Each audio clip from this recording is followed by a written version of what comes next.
Aleluia. Boa noite, irmãos. Paz do Senhor, amém? Hoje de manhã nós tivemos o culto aqui, foi uma bênção. Estivemos aqui com 60 pessoas. Das 60 pessoas tinha um casal visitando. Estou vendo aqui hoje mais alguns visitantes. A Lunara trouxe aqui um monte de mulher aqui, a família toda, né? Sejam bem-vindas, tá, mulheres? Vocês são queridas aqui, tá? Lunara é uma bênção para nós e eu tenho certeza que a família toda é também, né, Lunara? Amém? Quem mais? Tem mais visitante? Acho que não, né? Esse casal aqui, um casal querido que já esteve com a gente semana passada, né? Foi na célula do Renan e da Bruna, visitaram. Gostaram da célula? Também sob pressão assim, né? Todo mundo olhando. Gostamos?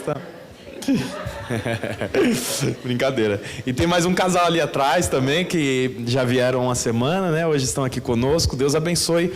Sejam todos bem-vindos. Nós estamos aqui para abençoá-los e para servi-los. Amém, gente? Glória a Deus. Nós terminamos ali o banheiro feminino, que está lá no canto ainda. Está 90% terminado, porque não tem luz ainda lá instalada, mas essa semana nós vamos instalar. Provavelmente, irmãos, o que nós vamos fazer? Entre aquela porta que os irmãos entram, a porta que os adolescentes, esqueci dos adolescentes, está com o Mateus lá, isso. A porta que os irmãos entram ali, né? E a janela, entre a porta e a janela, nós vamos fechar ali com um drywall, né? Então, ali onde nós entramos, vai ser um hall e vai ter uma cozinha, né? Hoje os seminaristas pediram para fritar pastel lá na cozinha, só que nós não instalamos ainda a coifa. Se fritar, vai defumar todo mundo aqui. Falei, ainda não dá para a gente fritar. Mas nós vamos fazer uma parede de drywall ali fechando, para daí ter um hall com mesinhas, com uma cantina bem legal, banheiro. Vai ficar a porta ali também para o berçário que nós vamos fazer. E para o lado de cá nós estamos projetando, né, fazendo orçamentos para a gente poder instalar aqui ar-condicionado. Os irmãos querem ar-condicionado aqui? Amém? Uma bênção, né? 20 mil reais, irmãos. Você acredita que eles querem cobrar da gente? Não é um absurdo? Estamos aqui servindo a cidade, mas eles dizem que estão trabalhando e tem que cobrar de nós. Aí nós temos que pagar.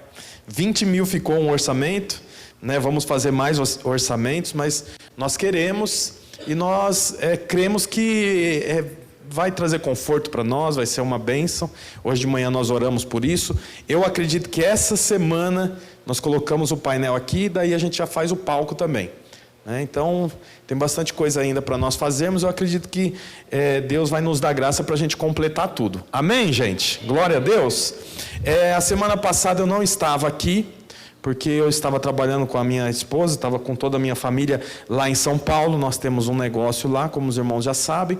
Então, uma vez a cada 40 dias, 50 dias, nós temos que ir para lá. Daí a gente geralmente vai na segunda-feira ou no domingo depois, após o culto, e voltamos na sexta.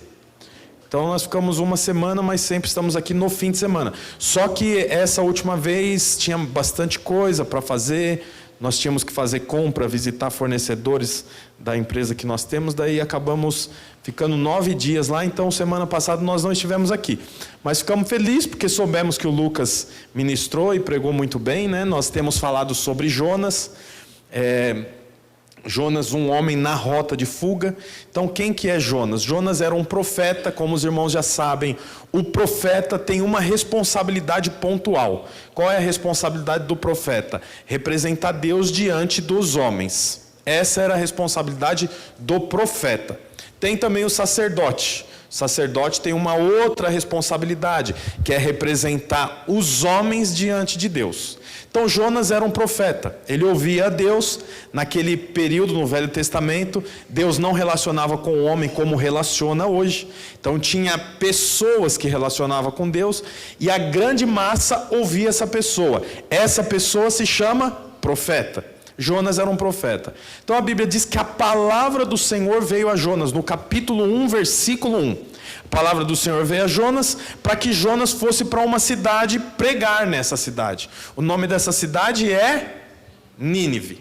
Nínive, por sua vez, era uma cidade de aproximadamente 120 mil habitantes, e esses habitantes eram altamente agressivos. Eu estava estudando, para pregar e lendo algumas coisas, e eu li pelo menos 2 formas de matar que os ninivitas tinham. Uma delas era amarrar o estrangeiro, que aparentemente fosse uma ofensa para eles, ou uma pessoa que não era do seu grupo. Então eles levavam essa pessoa para o deserto, amarrava ela num caibro, numa lança, e deixava ela ali amarrada e morria pelo calor e assim por diante, por animais, enfim. Outra forma, para mostrar a força agressiva dessa cidade, não é estudo de internet não, tá? Não desmerecendo a internet, mas em livros registram isso, que eles matavam, cortava a cabeça, colocava a cabeça numa lança e fazia como se fosse um caminho de cabeças assim, todas numa lança. Por isso Jonas tinha tanto medo de ir para Nínive. Quando Deus diz para ele ir para Nínive, a Bíblia diz que ele juntou todo o dinheiro que ele tinha, e ao invés de comprar uma passagem para ir para Nínive, ele compra uma passagem para ir para Tarsis. Isso que é muito engraçado, que nós falamos na semana retrasada, que ele junta todo o dinheiro que ele tem e vai para o lugar onde Deus não mandou. Você sabe que o nosso dinheiro tem poder para nos levar tanto para próximo de Deus como para longe de Deus. Ele juntou toda a sua economia e comprou uma passagem. Naquele período, naquela época, a passagem era muito cara. A viagem para Tarsis, que é para onde ele decidiu ir, era aproximadamente 4.000 quilômetros. Dava 1 ano de viagem. Quer dizer, ele pagou uma passagem caríssima para ir para onde Deus não mandou. Por que ele comprou a passagem caríssima? Porque ele tinha dinheiro para isso. Você sabe que isso é uma evidência para nós, que os meus ganhos têm poder para me levar para o propósito, como também o meu dinheiro, os meus ganhos têm poder para me levar para longe do meu propósito. E a Bíblia conta que então ele vai para um lugar que Deus não mandou. No meio desse caminho, houve uma grande tempestade, o mar ficou revolto, os marinheiros não sabiam o que fazer, cada um clamava ao seu próprio Deus, lançaram sorte e a sorte caiu sobre Jonas. Eles chamam Jonas e perguntam: o que está acontecendo? Nós lançamos sorte aqui e a sorte caiu sobre você. Quer dizer então que tudo isso aqui é por causa de você. Aí Jonas fala: realmente é por causa de mim, eu estou indo na direção que eu não deveria ir. Aí a Bíblia fala que os marinheiros jogam Jonas ao mar. Quando Jonas cai no mar, o peixe vem e engole Jonas. Leva Jonas lá para o fundo do mar e Jonas fica dentro do estômago do grande peixe por pelo menos 3 dias. É interessante porque a maioria de nós conhecemos a história de Jonas por causa do quê? Do peixe. É ou não é? É o que a gente aprende, os kids, na classinha, sempre quando fala de Jonas, tem o peixe, ali tem um peixe também. Mas é interessante que na Bíblia, o grande peixe aparece 4 vezes só no livro de Jonas, 4 vezes. O nome de Jonas aparece 8 vezes, 18 vezes. O nome da cidade que ele deveria ir, que é Nínive, aparece na Bíblia 8 vezes. Então quer dizer, o grande peixe que parece que é como é no filme, quando é o protagonista? O protagonista não é o protagonista, que ele aparece 4 vezes só. Nínive, que é a cidade para onde ele deveria ir, também não é a protagonista, porque aparece 8 vezes. O próprio Jonas, que tem o livro com o seu próprio nome, aparece aqui nos 4 capítulos 18 vezes. Mas o nome Deus aparece 35 vezes. Sabe o que isso mostra para nós? Que apesar de existir um homem, Jonas, apesar de existir uma cidade, Nínive, apesar de existir um peixe, é tudo sobre Deus. O livro fala sobre ele. A Bíblia mostra que quando Jonas desce para o porto, ele pega todo o dinheiro e compra a passagem. Por acaso tinha uma embarcação pronta para ir para Tarsis. Ele compra a passagem. Vai navegando, navegando. Agora o mar fica revolto. Começa uma tempestade. Ele é lançado para fora do barco. O peixe vem e engole ele. Aí o peixe navega com ele dentro do estômago por 3 dias. E gospe ele, próximo a Nínive. Olha que interessante. Tudo obedece a Deus. A tempestade obedece a Deus. Tanto que quando ele é lançado no mar, a tempestade acaba. O mar obedece a Deus. Porque quando ele é lançado no mar, o mar se acalma, vira uma represa. Estava todo revolto, mas aí acalma. O peixe estava ali no jeito para engolir Jonas. E o peixe gospe Jonas não em Tarsis, mas próximo de Nínive. Olha, tudo obedece a Deus, menos quem? Jonas, menos o homem. O peixe obedece a Deus, a tempestade obedece a Deus, o mar obedece a Deus, mas o homem não obedece a Deus. Você sabe que Jonas, quando decide desobedecer a Deus, a vida dele vai só indo cada vez mais profundo. Eu gosto de falar isso, eu sei que eu já falei, mas eu gosto de falar. É bom a gente aprender repetindo, né? Aí a Bíblia diz assim, que Jonas provavelmente estava na casa dele. Aí a Bíblia diz que ele desceu para o porto. Do porto, ele desceu para o navio. Do navio, ele desceu para o porão do navio, para dormir. Aí ele estava dormindo. Aconteceu tudo isso, chamaram ele. Aí agora lançam ele para o mar. Ele desce, ele estava no porão, agora ele desce mais, que ele já nem está mais no barco, ele está no mar. Parece que não tinha mais para onde ele descer. Vem um peixe, engole ele e leva ele para o mais fundo do mar. A partir do momento que Jonas decidiu fazer o que ele achava que era bom para si próprio, a vida dele foi só afundando. Do porto para o navio, do navio para o porão, do porão para o mar, do mar para o fundo do mar. Quando você decide fazer aquilo que você acha que é bom para você, só tem um caminho, é cada vez mais para o fundo. Aparentemente é bom, mas só é aparentemente, não é a verdade, porque a verdade é o que Deus diz. Jonas decide ir cada vez mais profundo, porque ele decidiu fazer como lhe parecia bom. Deixa eu te falar uma coisa, não haja, não faça, não aceite aquilo que te parece bom. Faça aquilo que Deus diz que é bom. Você sabe que nem sempre coincidências é de Deus. Havia uma coincidência. Coincidentemente ele tinha o dinheiro para comprar passagem. Coincidentemente tinha um barco esperando para sair. Coincidentemente todas as coisas aconteceram. Mas não são coincidências que não significa que as coisas vão bem. Nem tudo que parece bom para você é bom para você. Tem coisa que parece bom, mas só parece. Agora, como que eu sei o que é bom para mim e o que não é bom para mim? Por intermédio da palavra. Pela palavra de Deus é que nós sabemos aquilo que é bom, aquilo que é ruim. Por isso é importante você relacionar com Deus. Quem relaciona com Deus tem clareza sobre qual é o passo que deve ser tomado. Observe alguns minutos a sua vida e veja se a dívida que te incomoda tanto, como que ela nasceu? Porque você decidiu fazer, você decidiu comprar, você decidiu parcelar, você decidiu casar, você decidiu deitar com aquele homem, você decidiu deitar com aquela mulher, você decidiu. Portanto, não atribua a culpa a Deus, a culpa nunca é de Deus. A Bíblia diz assim que a obra não cresce por causa do obreiro, é por causa de mim, não é por causa de Deus. Deus nunca tem culpa no nosso problema. Inclusive, Deus não queria destruir Jonas. Deus queria fazer Jonas voltar. Tem negativas que você recebe na sua vida que não é porque Deus tem prazer em ver você sofrendo. É só porque Deus quer ver você voltar para onde Ele mandou você ir. É interessante isso. Porque há ocasiões das nossas vidas que parece que as coisas não vão bem. E aí você pensa, Deus não está comigo, olha tanto de coisa que eu estou sofrendo. Mas não é, a culpa não é de Deus não.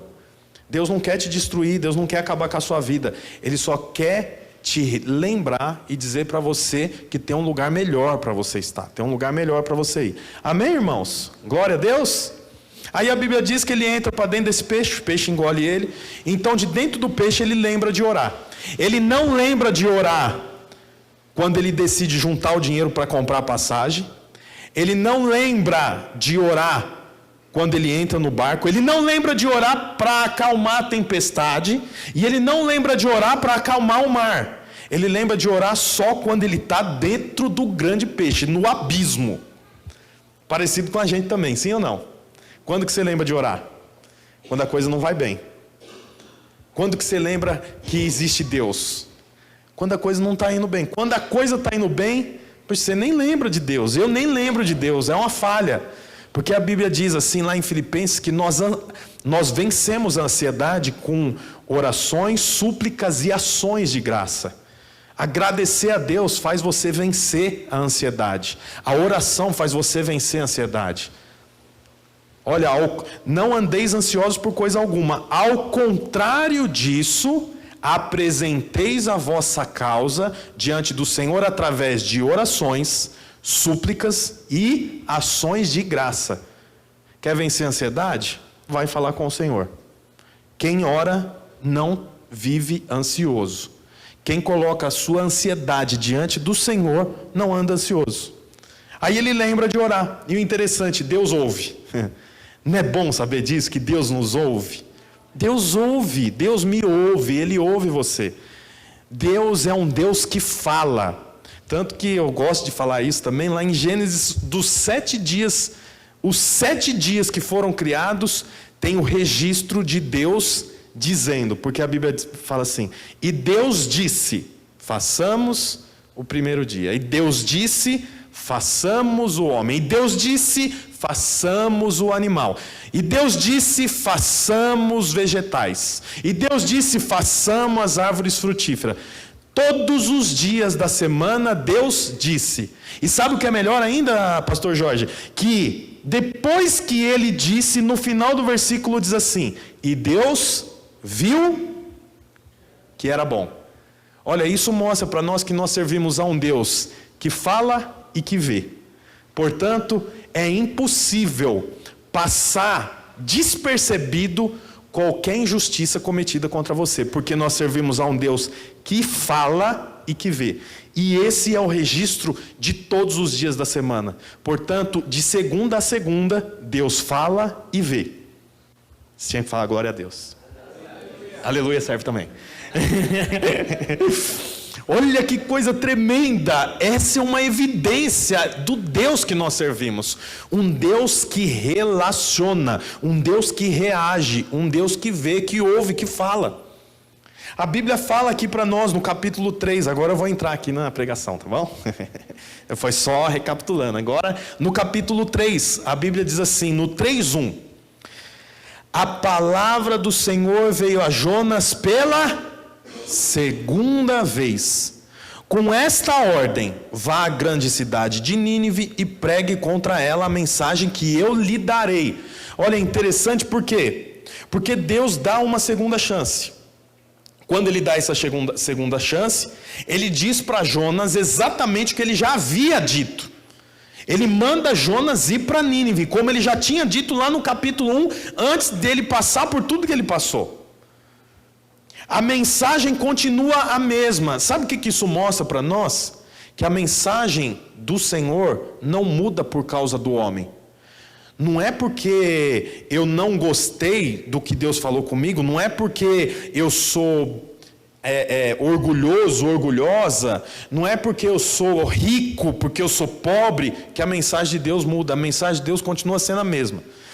A mesma mensagem que Deus disse para Jonas, ele está dizendo pela segunda vez. Aí a Bíblia conta que Jonas ouve e agora ele tem uma postura diferente. Então no versículo 3 fala assim, Jonas obedeceu a palavra do Senhor e foi para Nínive. Era uma cidade muito grande, sendo necessário 3 dias para percorrê-la.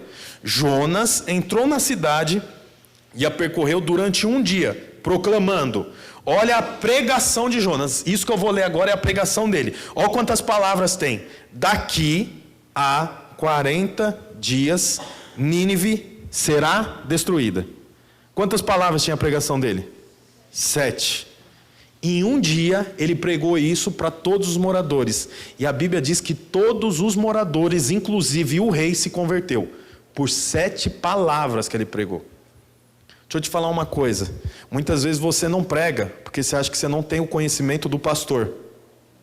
Você não prega lá no seu escritório, você não prega lá na sua empresa, você não prega lá na sua rua, para a sua família, porque você acha que você não sabe. Eu confundo Jesus com Genésio.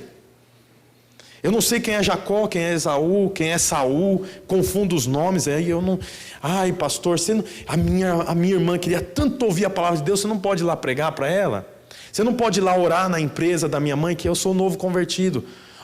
Jonas pregou para uma cidade inteira 7 palavras, e a cidade inteira se dobrou diante do Senhor e se arrependeu.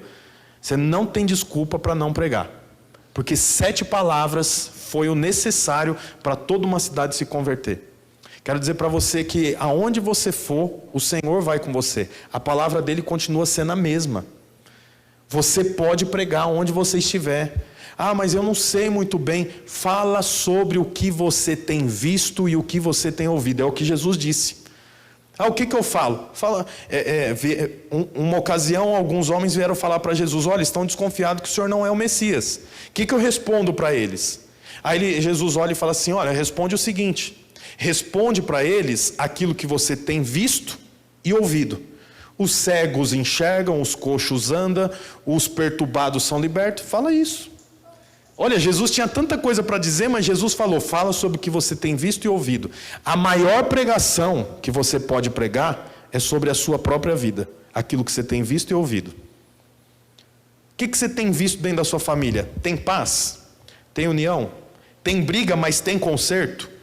Tem compaixão? Pois é, pregue sobre isso. O que você tem ouvido no culto? De 40 minutos, 30 minutos que eu prego aqui, quanto que você guarda? Pois é, pregue sobre o que você tem ouvido.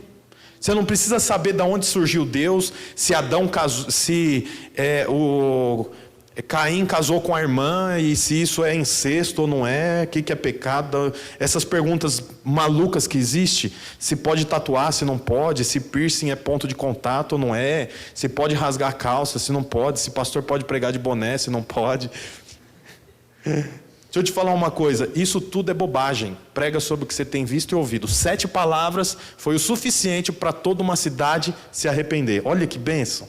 Você tem motivo para não pregar? 7 palavras. 7 palavras só, e o resultado foi 100% de gente convertida. Olha a continuação do texto. Os ninivitas creram em Deus, proclamaram um jejum, e todos eles, do maior ao menor, vestiram-se de pano de saco. Quando as notícias chegaram ao rei de Nínive, quem é o rei de Nínive? O top. É quem manda. É quem manda matar, é quem manda fazer. Ele se levantou do trono. Fala comigo, levantou do trono. Levantou do trono, tirou o manto real e vestiu-se de pano de saco e sentou-se sobre cinza.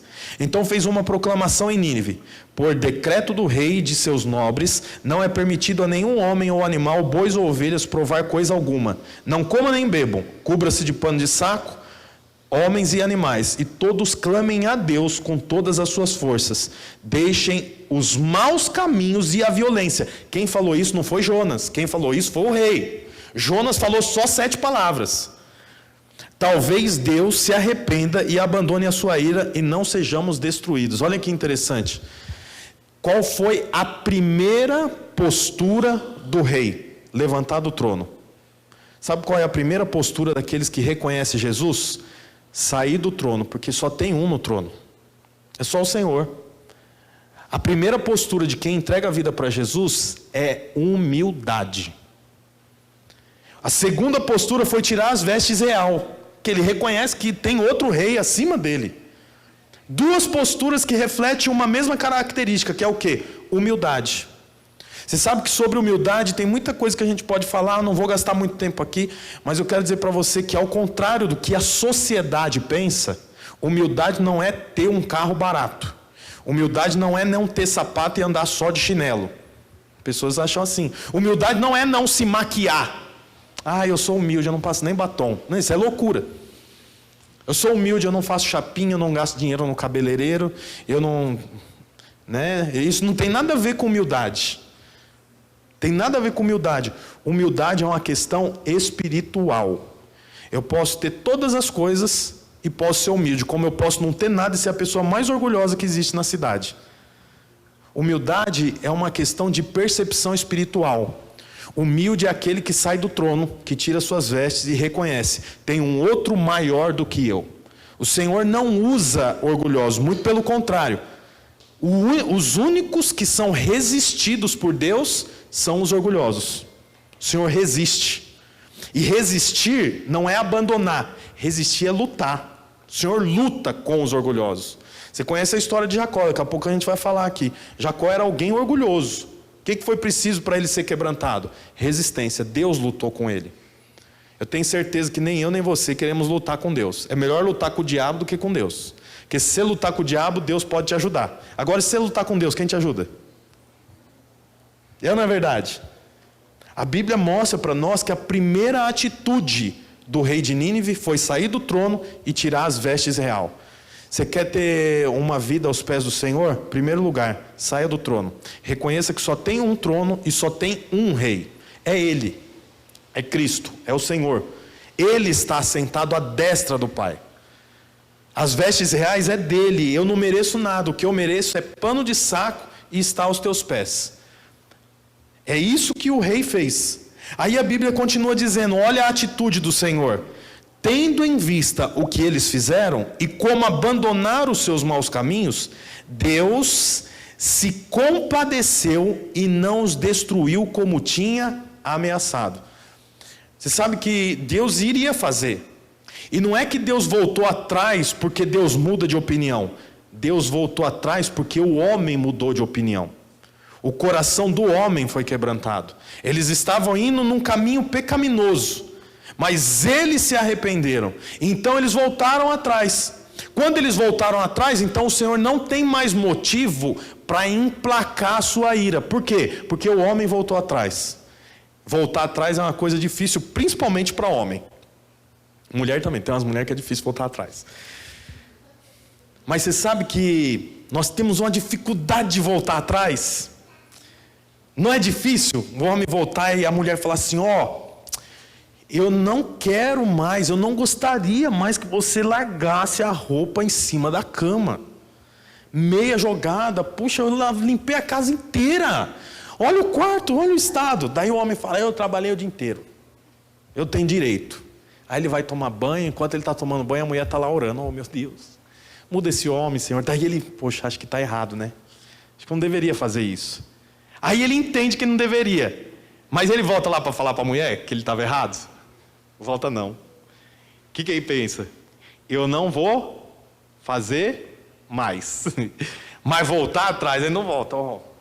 Oh, meu amor. Acho que você tem razão.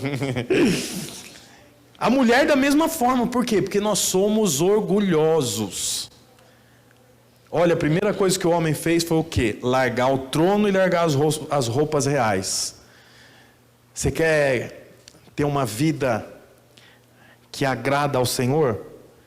Então, em nome de Jesus, saia do trono, deixa Ele reinar na sua vida. Tira as roupas reais.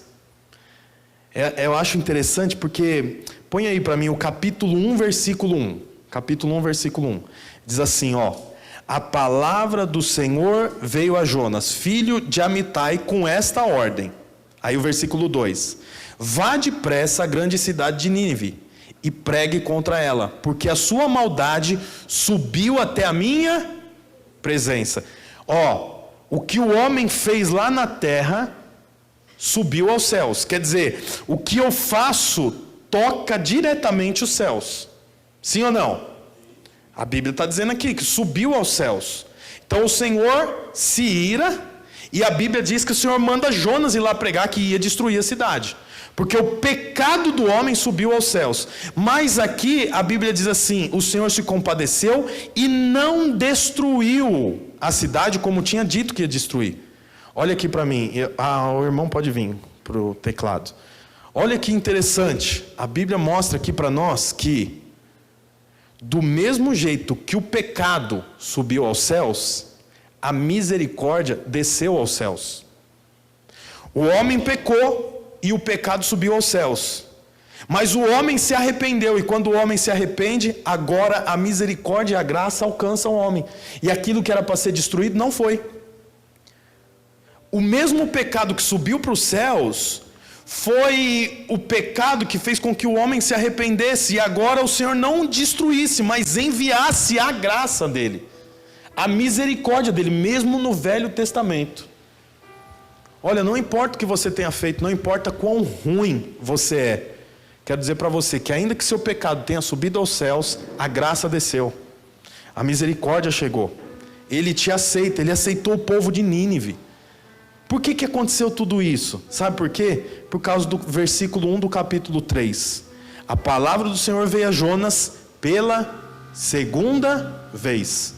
O Senhor deu uma chance para Jonas. O Senhor deu uma chance para Jonas, e o Senhor dá uma chance para você também. Porque o Deus que nós servimos é o Deus da segunda chance. Eu lembro uma vez que eu ouvi alguém falando, eu gravei na minha cabeça assim, que a maioria dos outros deuses que existem e que algumas pessoas cultuam, exige pessoas perfeitas. Mas o Deus que nós servimos, Ele é o Deus dos repetentes. Eu lembro até hoje. Por que Ele é o Deus dos repetentes? Porque Ele só usa os repetentes. Você lembra quando você estudava, não tinha os repetentes? Talvez até você era um. Os repetentes sentavam tudo lá no fundo da sala, não é? O professor ficava falando assim para os alunos da frente: toma cuidado, não senta lá no fundo. Lá no fundo, ó, tem o fulano de tal. Vai repetir de novo. A diretora, ó, eu lembro uma vez, eu fiz amizade com 2 meninos lá, né? E eles eram repetentes. Esse povo repetente, eles são mais legais de ficar junto, não é? Eles são mais divertidos, mais bagunceiros. Daí eu fui fazendo amizade, daí ela falou assim: ó, Bruno, você é um bom aluno, não anda com o Edir, não. O Edir não é boa companhia. E você vê, o Edir só anda com o Hildebrando. Edir e Hildebrando, meu Deus. Já pensou que dupla? Não anda com eles, não. Esses meninos aí são repetentes. Olha, interessante que os repetentes não servem. Para quem que os repetentes não servem? Para a sociedade. Mas é exatamente quem Deus chama. Quer ver? Põe para mim, eu fiz um PowerPoint aqui, ó, de alguns homens da Bíblia que foram repetentes. O primeiro homem que foi repetente foi Abraão. Vou falar rapidamente. Abraão tinha um chamado de Deus, mas ele, em um momento, se equivoca. Em 2 momentos, né? Vou falar de um. Ele estava numa cidade chamada Negueb, aí ele decide entrar dentro do Egito. Ele entra dentro do Egito e diz que a esposa dele não é a esposa dele, era irmã. Faraó então agora leva a esposa de Abraão para dentro do harém dele. No dia seguinte ele acorda e descobre que era a esposa. Então o faraó fala para Abraão: vai embora para sua casa e leva a sua esposa. Poxa, você mentiu para mim. Como o faraó ficou com medo, Faraó deu um monte de presentes para ele. Mas ele fez errado, ele não deveria nem ter passado por lá e nem ter ficado lá. Você vê que uma das coisas que ele recebeu, porque Faraó ficou com medo, deu ovelha, deu boi, deu um monte de presente para ele. Um dos motivos, aliás, um dos presentes, foi uma mulher chamada Agar. Agar foi a mãe de Ismael. Ismael é o filho que Deus não reconhece de Abraão. Mas a Bíblia diz que o Senhor deu uma segunda chance para Abraão. Abraão tem um filho chamado Isaac, que é o pai de todos os judeus. O Senhor deu uma segunda chance. Tem outro irmão, passa por favor. O outro irmão é Jacó, que eu falei. Jacó era mentiroso, usurpador, enganou o pai, enganou o irmão, mentiu para o pai e para o irmão. Você já conhece a história. Ficou com a herança que não era dele, ele roubou a herança. Aí quando ele soube que o irmão ficou muito nervoso com ele, ele fugiu, decidiu fugir. Ao invés de resolver o problema, ele fugiu. Mesmo assim, o Senhor deu para ele uma segunda chance. O próximo, Moisés. Moisés matou um homem com a própria mão e enterrou na areia, cavou um buraco e enterrou. Assassinou um homem. Foi para o deserto, morou num lugar que ele nunca pensou que ele moraria. Era alguém que aparentemente não iria servir, mas o Senhor usou ele. Por quê? Porque o Senhor é um Deus da segunda chance. Depois, Davi. Já conhece também a história de Davi. Mas Davi em um momento não foi para a guerra, onde ele deveria ir. Do palácio ele viu uma mulher tomando banho. A mulher era bonita, se apaixonou por ela, mandou trazer ela, teve relação sexual com Betseba. Por acaso ela fica grávida. Agora ele tem que resolver o problema, porque era só uma relação sexual que ele queria, mas a mulher engravidou. Como que ele resolve o problema? Matando o marido. Então, além dele ter uma relação que ele não deveria ter, ele ainda assassinou um homem.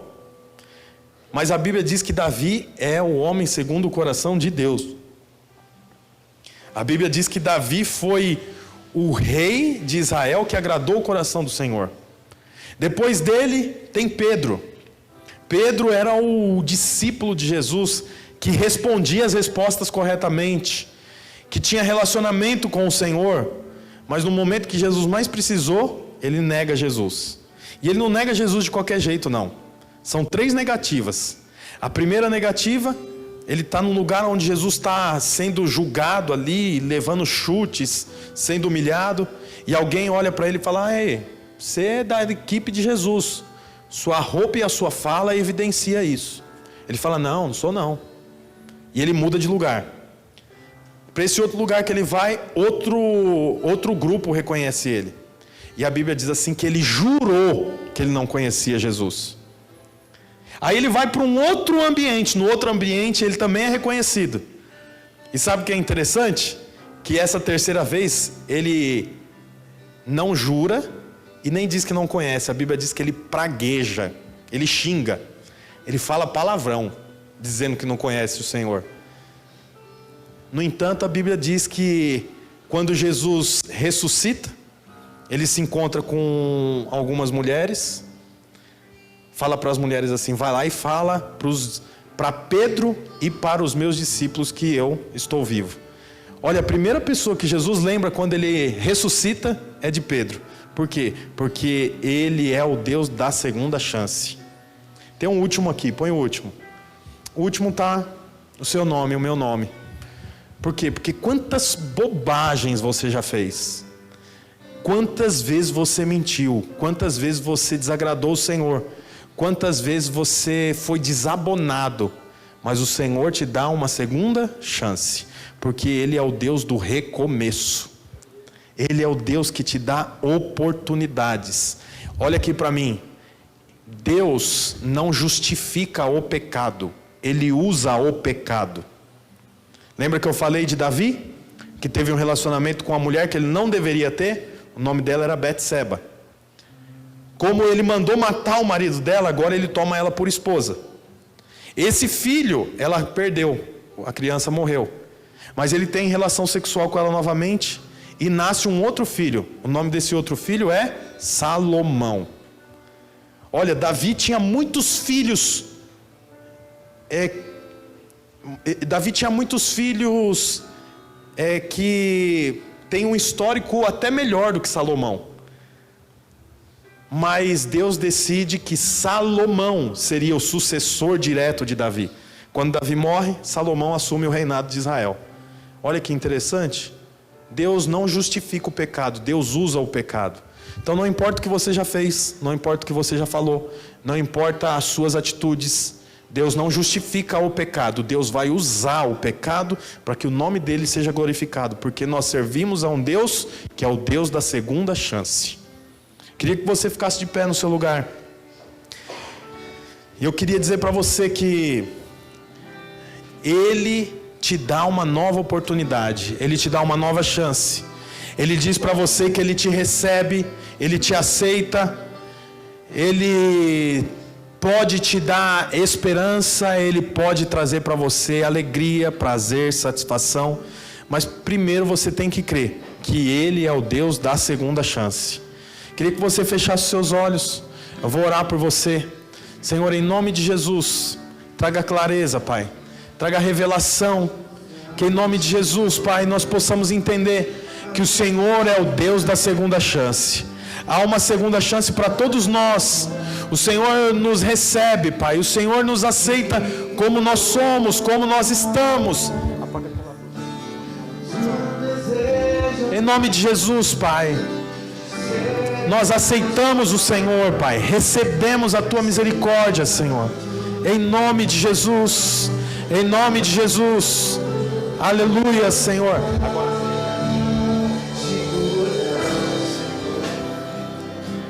Para dentro.